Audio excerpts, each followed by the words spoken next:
शादी के 7 फेरे, 7 जन्मों का साथ और 7 महीने का अफेयर और सब कुछ तबाह हो गया। जब इरादे ही कातिलाना हो तो प्यार का रिश्ता खौफनाक साजिश में बदल जाता है।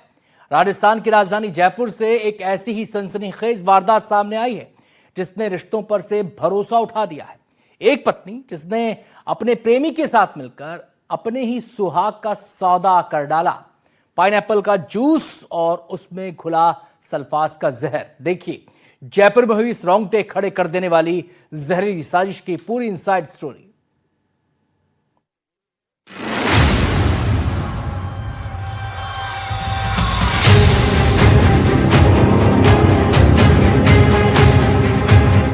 सुहाग का कातिलाना सौदा, पति का कत्ल, प्रेमी संग फैसला, जूस में मौत की साजिश, 2 घंटे तक तड़पता रहा पति। जयपुर का विश्वकर्मा इलाका, 5 अगस्त की सुबह सब कुछ सामान्य था, लेकिन किसी को क्या खबर थी कि महेश मीणा के घर में एक खौफनाक पटकथा लिखी जा चुकी है। पत्नी कविता मीणा ने पति महेश से कहा कि उसकी तबीयत ठीक नहीं है और उसे दवाई लेने जाना है। महेश बिना किसी शक के अपनी पत्नी को बाइक पर बैठा कर ले गया, लेकिन महेश को क्या मालूम था कि जिसे वो अपनी जीवन संगिनी समझ रहा है वही उसे मौत की चौखट तक ले जा रही है। आखिरकार जिस पिता ने सबूत जुटाए थे सीसीटीवी फुटेज से, उसने पूरे इलाके को देखा, उस फुटेज से ही पुलिस को मदद मिली और आखिरकार वो जो पत्नी है जिसने हत्या की साजिश रची थी उसे गिरफ्तार किया गया है।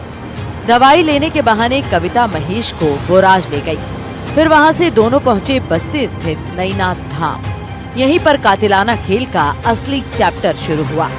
रास्ते में पाइनएप्पल का जूस खरीदा गया और इसी ठंडे जूस में मिला दी गई सल्फास, यानी फसलों में इस्तेमाल होने वाली जहरीली गोलियां। महेश ने बेखौफ होकर जूस पिया और पीते ही उसकी सांसें उखड़ने लगी, जहर जिस्म में फैलने लगा और महेश तड़पने लगा। जहर अपना असर दिखा रहा था, महेश तड़प रहा था। वो अस्पताल ले जाने की गुहार लगा रहा था, लेकिन सामने खड़ी पत्नी के दिल में दया का एक कतरा भी नहीं था।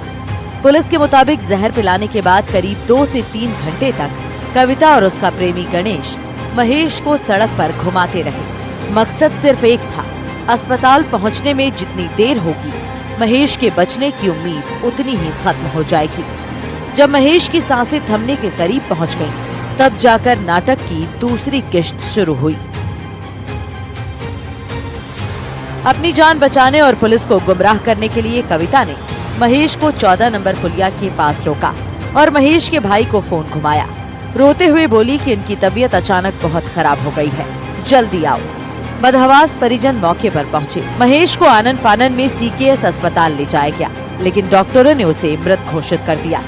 पहली नजर में मामला संदिग्ध मौत का लग रहा था, लेकिन विश्वकर्मा थाना पुलिस को दाल में कुछ काला नजर आया। पोस्टमार्टम में भी कुछ चीजें ऐसी आई थी जिससे मृत्यु सामान्य न होकर किसी जहरीली पदार्थ से होना ज्ञात हो रहा था। इस पूरे प्रकरण को, क्योंकि उनकी पत्नी की भूमिका संदिग्ध थी, तो गुप्त तरीके से हमारे एसएचओ वीकेआई और उनकी टीम द्वारा डेवलप किया गया। अपनी जान बचाने और पुलिस को गुमराह करने के लिए कविता ने महेश को 14 नंबर की पुलिया के पास रोका।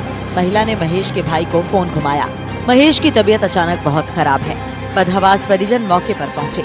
महेश को सीकेएस अस्पताल ले जाया गया। डॉक्टरों ने महेश को मृत घोषित किया। पहली नजर में ही मामला संदिग्ध लगा। पुलिस ने जब जांच का दायरा बढ़ाया तो रूट के सारे सीसीटीवी फुटेज खंगाले गए, कॉल डिटेल खंगाली गई और कड़ियां जुड़ने लगी।